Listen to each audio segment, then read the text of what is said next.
Listeners, have you ever grieved the loss of a friend? Someone dazzling, flawed, and deeply loved? Or have you ever wondered how laughter, silence, and even text messages can become part of the story we tell about those we've lost? In today's episode of the Writing and Resilience podcast, I talk with writer Eirinie Carson about her breathtaking debut memoir, The Dead Are Gods, and her forthcoming novel, Bloodfire Baby. Together, we explore how writing can both preserve and transform our grief, why it's so important to show loved ones in their full humanity, and what it means to let go of a story that once felt like holding on to the person themselves. Plus, Eirinie will share one of the most surprising things she learned about how we structure a book and the conversations it encourages, as well as those that get silenced. This is a tender, honest, and at times surprisingly joyful conversation about love, loss, and the power of writing to help us live with both. Let's dive in.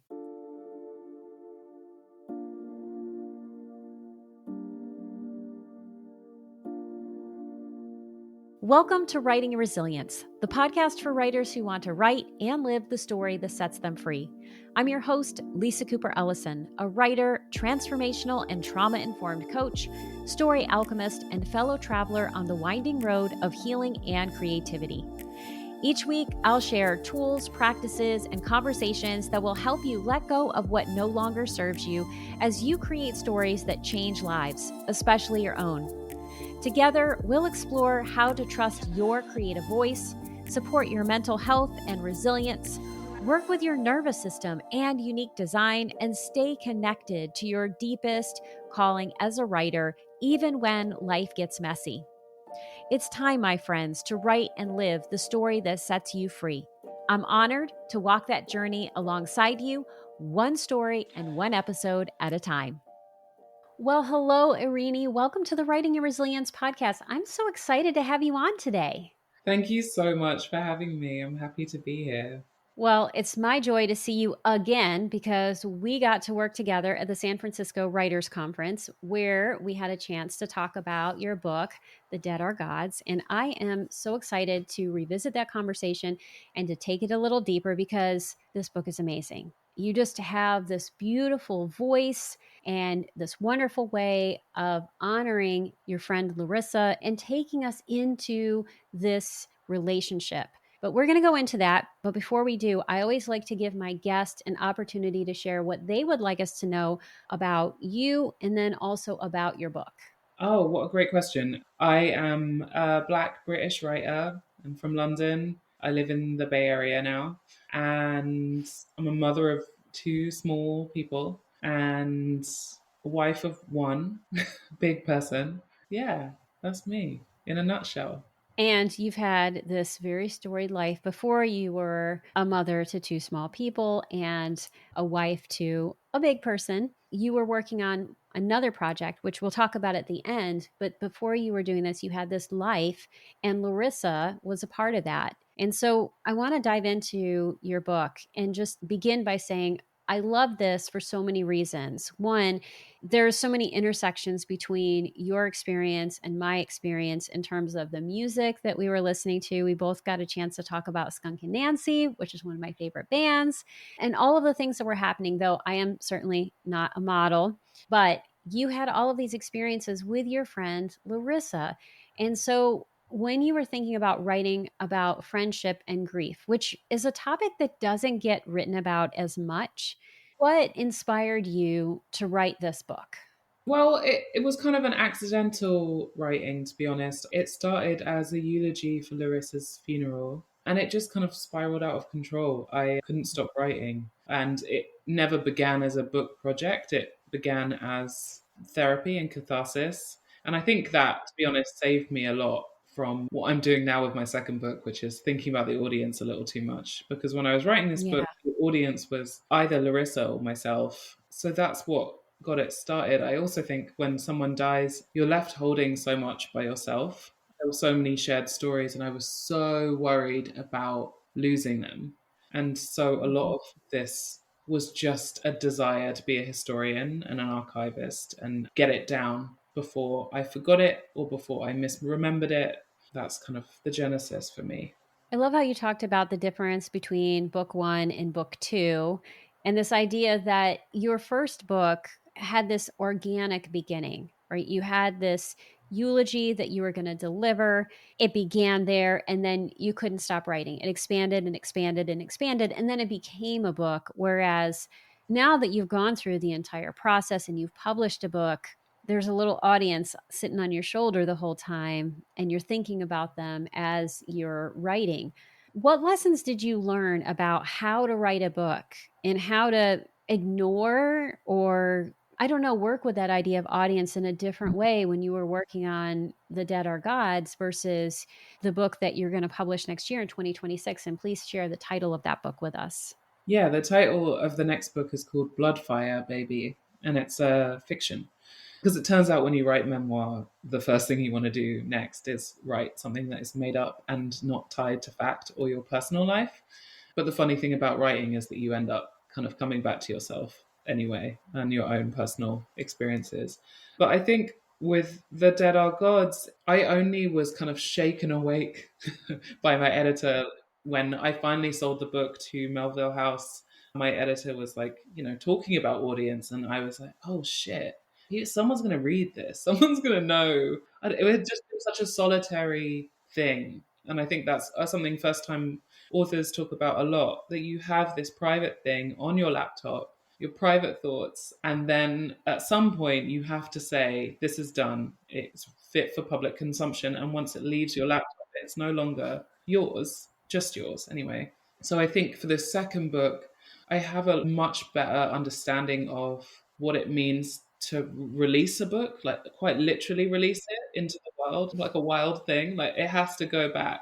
And that is what this specific type of art is meant to be consumed in that manner.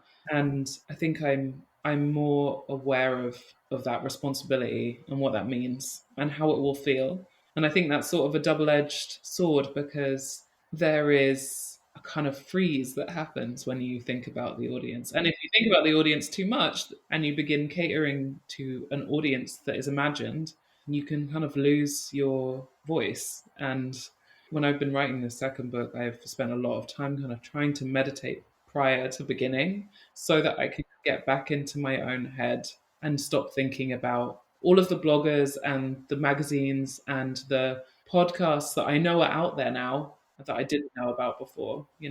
Yeah, I love that you're using meditation and you're really trying to get back into your own head versus thinking about the heads of all of these people around you who may have an opinion about what you have written. Because it's so important to think about the fact that when you're writing, whether you're writing creative nonfiction or fiction, some aspect of the story is your life, right? Your characters in this new book, they are not you. Their experiences are not your experience, but there's always some question that haunts us, some aspect of our emotional lives that ends up on the page. And so giving yourself space to be able to work through that, understand what that is, and do it within great storytelling is so important. And then once that's been done, thinking, okay, well, what else does my audience need? How is this serving the story? How is it serving them is so important.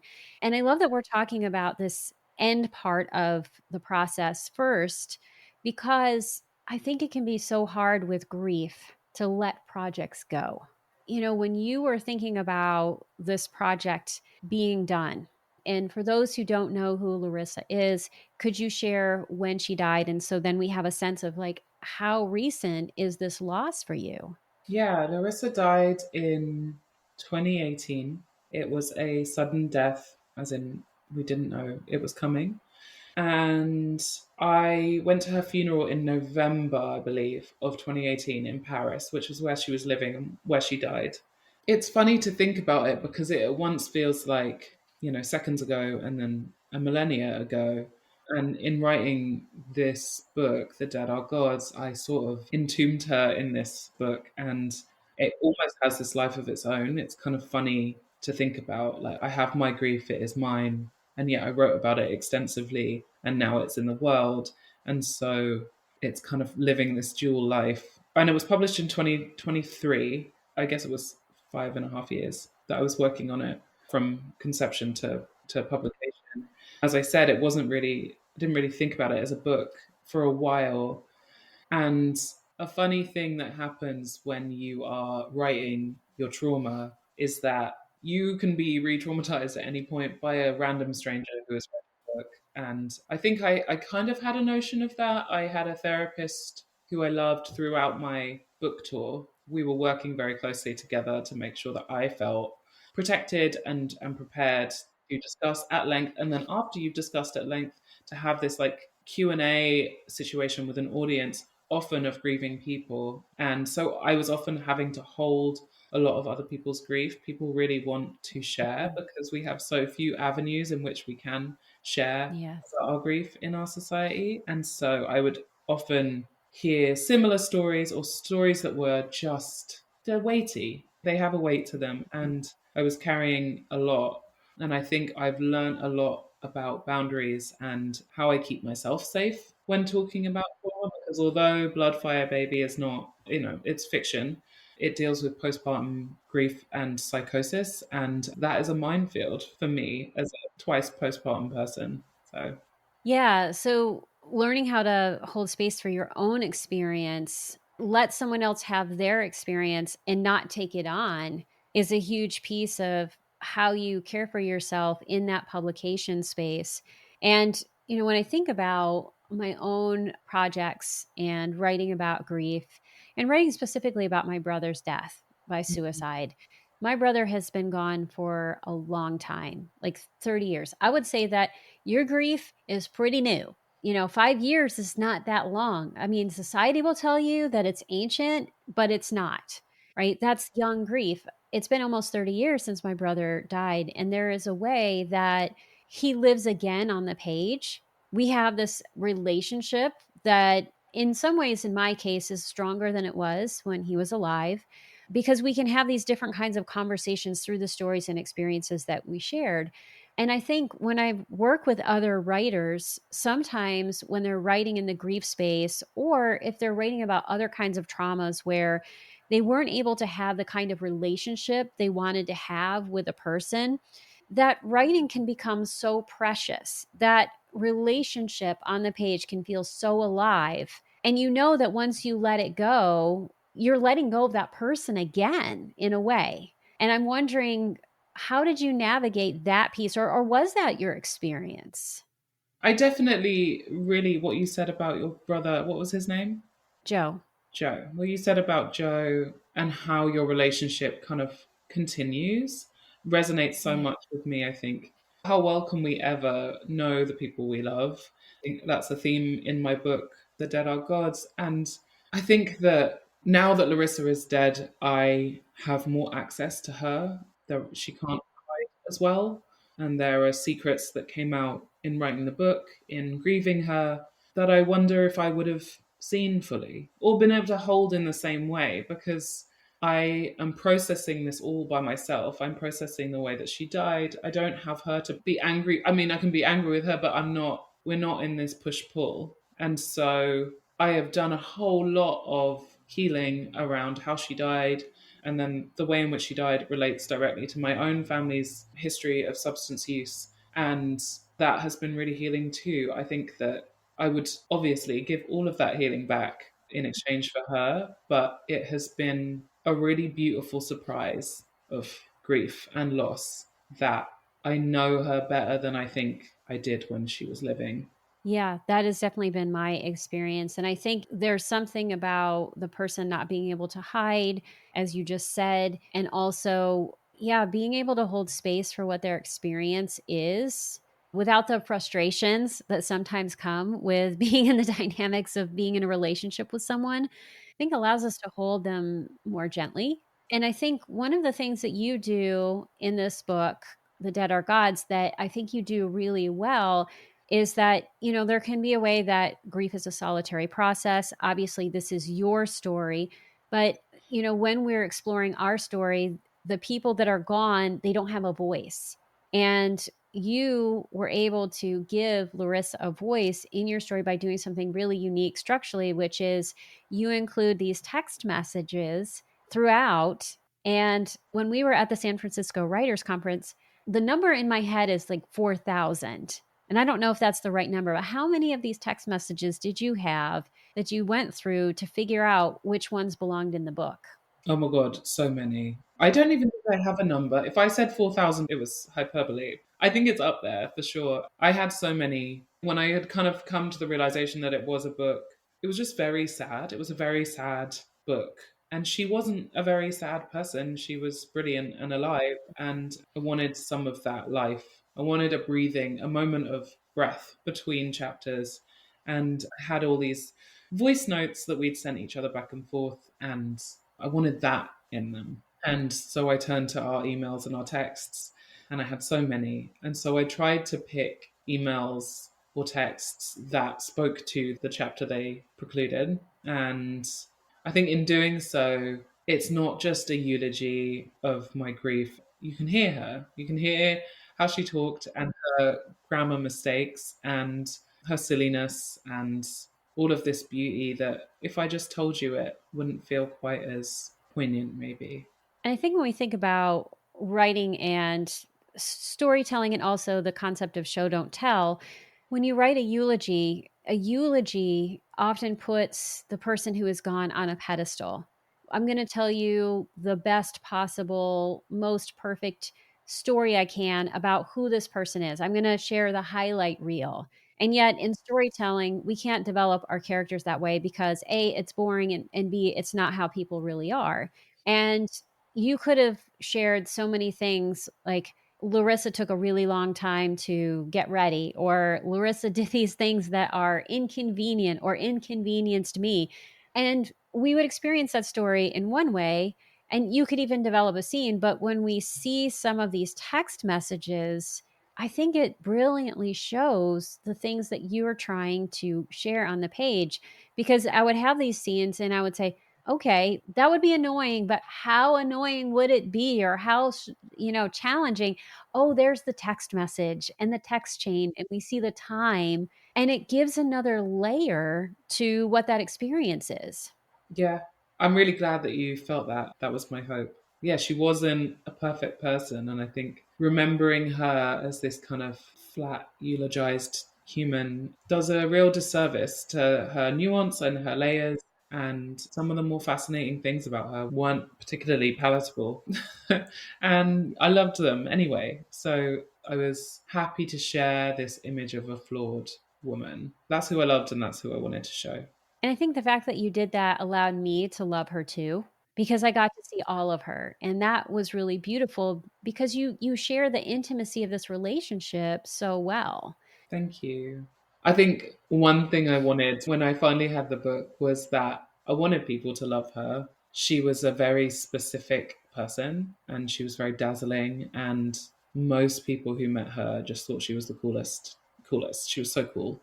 I wanted you to know those other soft underbelly parts of her, the nerdy nicknames and the terrible TV and all of the nuance of her.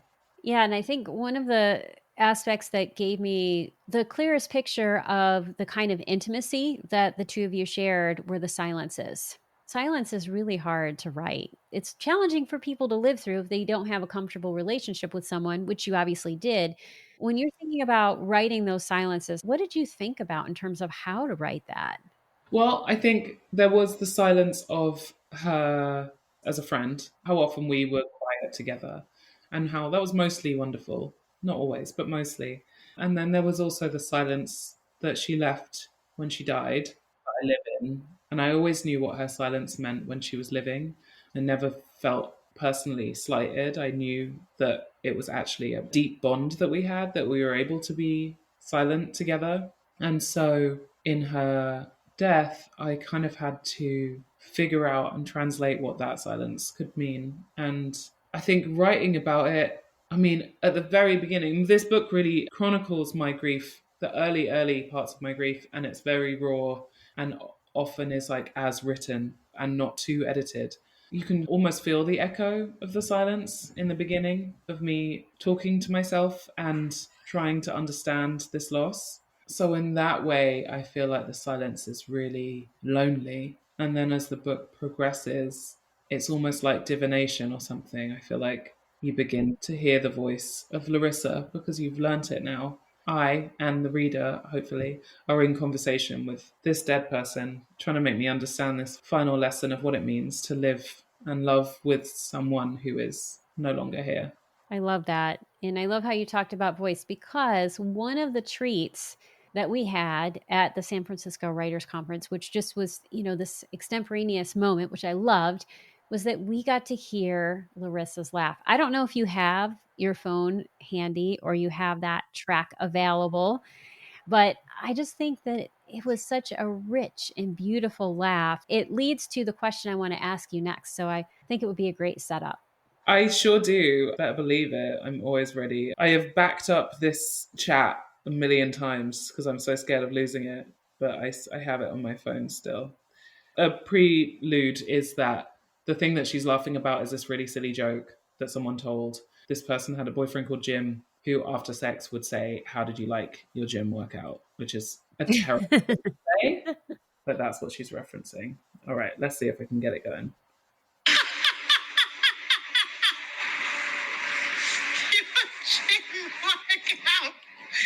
Your gym workout. Oh my God. Everybody just turned around. Just laughing so much. Your gym workout. Your gym workout. Oh my God. Your gym workout. How did you... All right. It goes on for a full minute, and then there's a. Oh no, she's still going. There's a second. She stopped recording that one and then started again and still couldn't compose herself. But she had the world's best laugh. It was really contagious. Oh my gosh, I love hearing it every single time because she feels so vibrant and so alive. And when I was preparing for this is kind of a new thing that I'm doing as someone who's learning to read the Akashic records. I asked, like, what am I supposed to ask you about? This is not on the list of questions that I shared, which I always share the questions. And of course, as you know, we're not talking about them. Our conversation is going in a slightly different direction. And the question was, what does laughter have to do with grief? And as you hold space for that, what do you think the answer is? Oh my gosh. Wow. What a question. When I listen to that, there is something so alive about the sound. There's no other sound like it. But what does it have to do with grief? I suppose after so much crying, it's kind of nice to be forced to laugh with her. I think hearing her laughter in particular brings me back to love.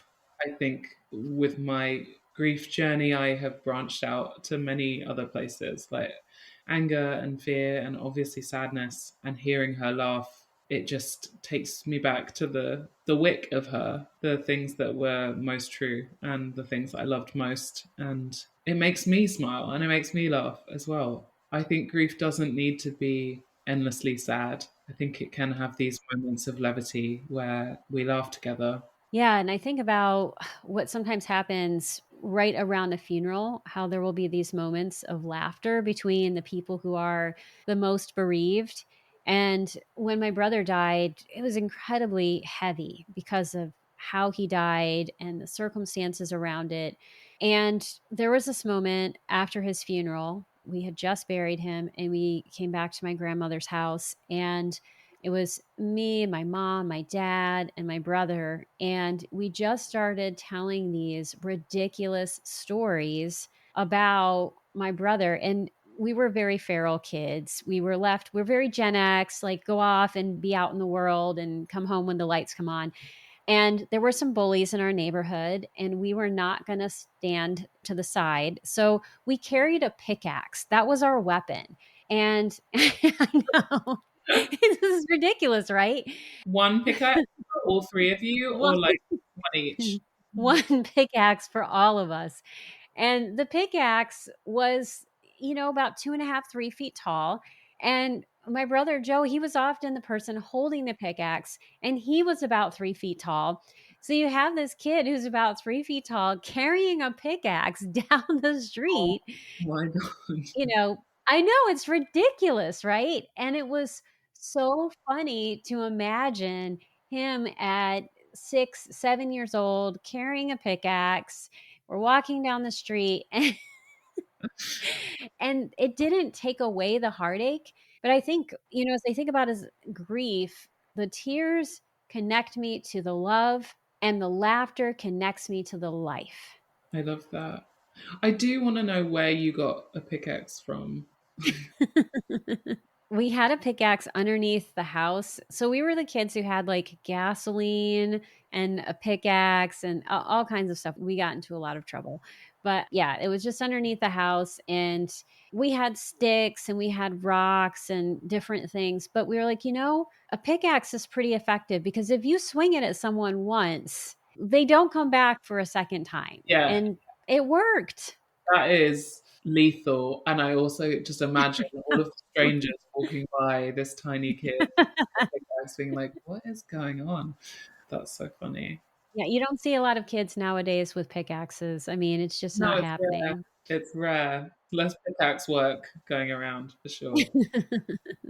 So as we think about Larissa's life and we think about your book, which has been out for a while, long enough that you have written another book, which is getting ready to come out in 2026, which is exciting. Yes. What's a question that you have not been asked that you're like, I would really like to talk about this? Oh, what a question. I can't remember if we talked about this at the writers' conference, but I'm having deja vu, so maybe we did. Stop me if you've heard this one before. I think that by omission, purposeful omission, during the promotion of The Dead Are Gods, I didn't really talk about the way in which Larissa died. And I didn't do that because it is set up in the book to be the very last thing you learn about her, so that you can really love her before you place stigmas on her, which we all do. And I think I'm glad that I did that in a way. And I also look back and I wonder if that had anything to do with Larissa or if that was just me. Maybe I was scared to talk about it. And I think were I to do that book tour all over again, I think I would talk about it more. I'm happy to talk about it now. The book's been out for 2 years, almost 2 years. She died of a heroin overdose. I did not know she was using heroin. And yet, that's a funny thing.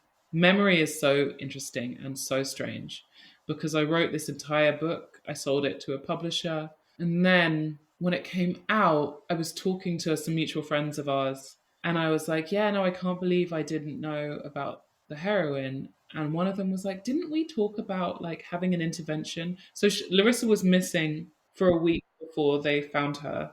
And in this week, our friends and I were talking about what we would do when we found her. We were pissed. We were really furious at her. And I went back through our text and I was like, oh, I talk about some form of intervention. So although I didn't know about the heroin, I knew something wasn't right. And it's so funny how in my grief, I imagine it kind of like an airbag. It like exploded and buffered me from the impact. But I really needed to see what I was being hit with. And I kind of protected myself from that. So this is a really long-winded answer to your question, but I really think I wish I'd given more space from the very beginning, from the first time that I learned Larissa died. I wish I'd given more space to the way in which she died because I thought that I was doing a good job honoring her in the way that I wrote the book. But I also realized that in the way that I did it, I've kind of shoved it into the shadows again, which was the thing I was trying not to do. I didn't want it to be this taboo stigma, I wanted it to be something we could hold and say, yes, she died this way, but she was so many other things as well. Yeah, we did talk about this at the conference, and I'm glad you brought it up again because I think you can't say these things enough. So many people who are listening to this podcast are working on a book and they're thinking about, okay, how do I create narrative tension? Right. So, narrative tension is how we keep the reader hooked and engaged and wanting to read your book.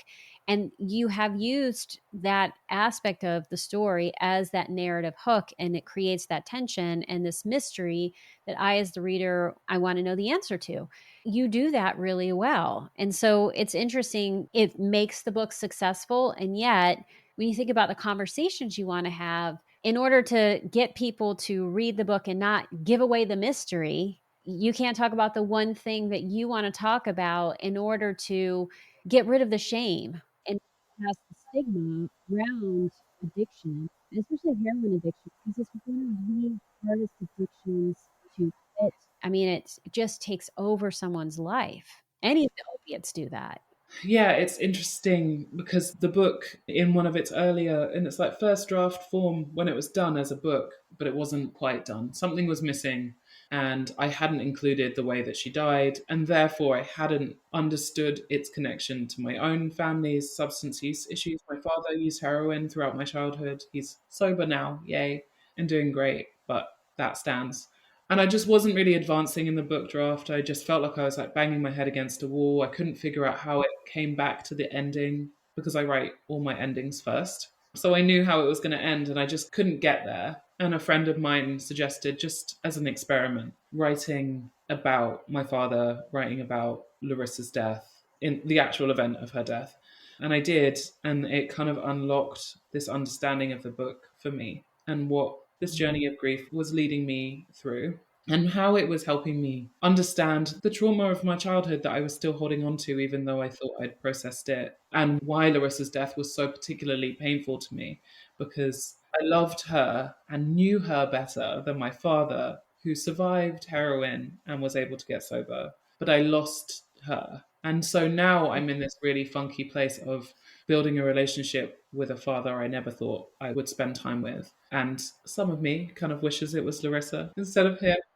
But I think I had to write about it. I had to get there. I really had to go into the tough stuff. And I think that's a lesson for grief in general, that we have to go to the hard places to process.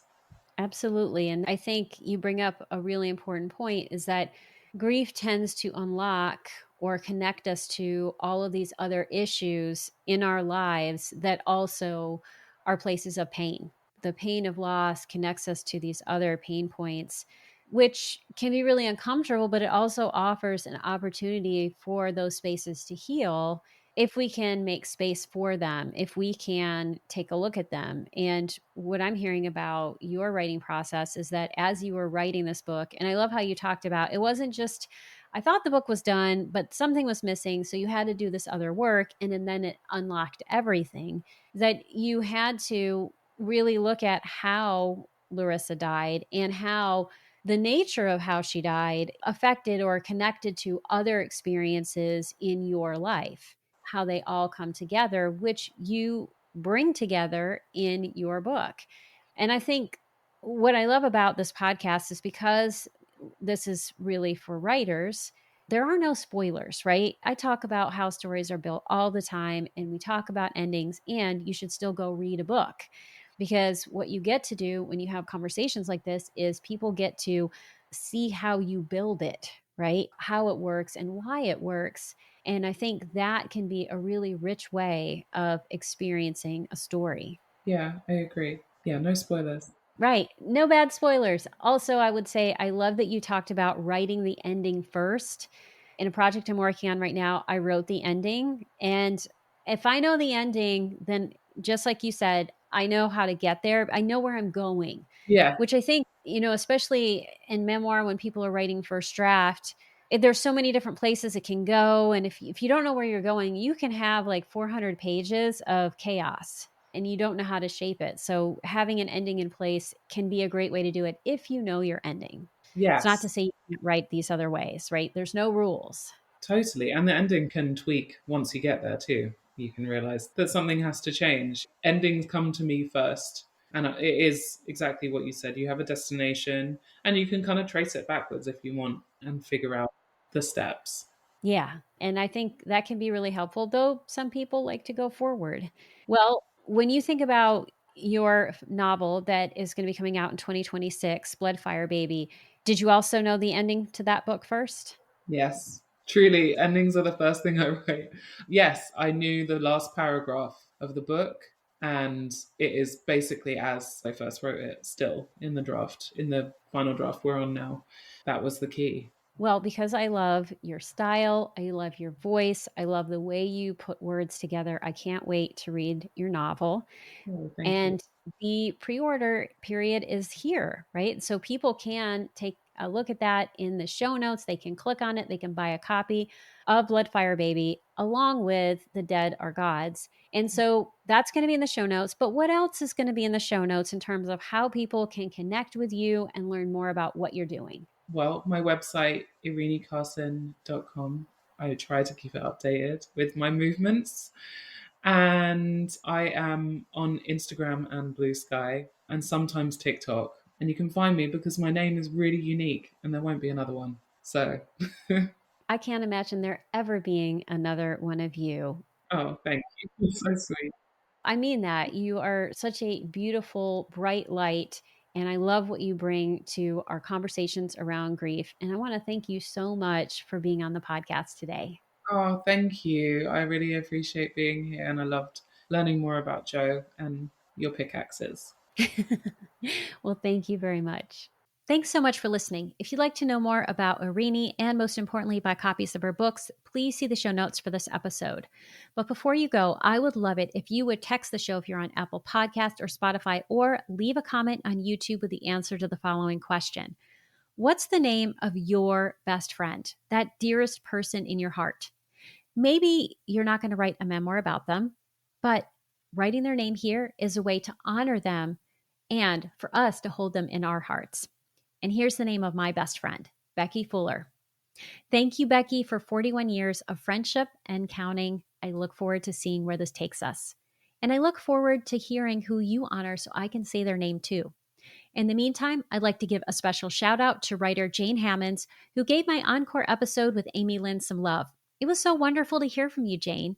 And listeners, I would love to hear from you too. Until next time, remember that your story matters. As you write and connect with the truest, most authentic version, you set yourself free. And that, my friends, is how we save the world. That's it for today's episode. Thank you so much for listening. I couldn't do this podcast without your support. If you love this episode, here are 3 simple ways that you can keep this show thriving. 1, subscribe to the show on Apple Podcasts, Spotify, YouTube, or your favorite podcast platform so you never miss an episode. 2, leave a 5-star review so others can find the show. 3, join my engaged, dynamic community by signing up for the Writing Your Resilience newsletter. As a thank you, you'll receive a free copy of Ditch Your Inner Critic, 5 tools to transform self-doubt into self-support. Until next time, remember that your story matters. As you write and connect with the truest, most authentic version, you become not just the writer, but the person you're meant to be. And that, my friends, is the real freedom writing can offer.